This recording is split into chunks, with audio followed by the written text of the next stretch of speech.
சென்னை அடுத்த கிழக்கு தாம்பரம் பாரத் உயர்கல்வி மற்றும் ஆராய்ச்சி நிறுவனத்தில் யுஜிசி சட்டம் 1956 பிரிவு 3 கீழ் நிகழ்நிலை பல்கலைக்கழகமாக அறிவிக்கப்பட்டதை தொடர்ந்து மாணவர்களுக்கு ஊக்கமளிக்கும் பேச்சு மற்றும் பாராட்டு விழா நிகழ்ச்சி நாடாளுமன்ற உறுப்பினர் பிகர் நிறுவனர் டாக்டர் எஸ் ஜெகத் ரட்சகன் தலைமையில் நடைபெற்றது.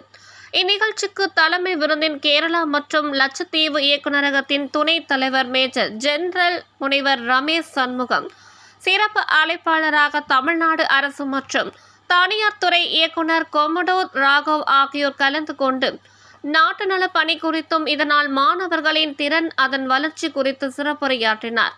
கலந்து கொண்ட விருந்தினர்களுக்கு நினைவு பரிசு வழங்கப்பட்டது. இதில் டாக்டர் சுந்தேப் ஆனந்த், ஸ்வேதா சுந்தேப் ஆனந்த் உட்பட NCC மாணவர்கள், ஆசிரியர் பெருமக்கள், ஏராளமானவர்கள் கலந்து கொண்டனர்.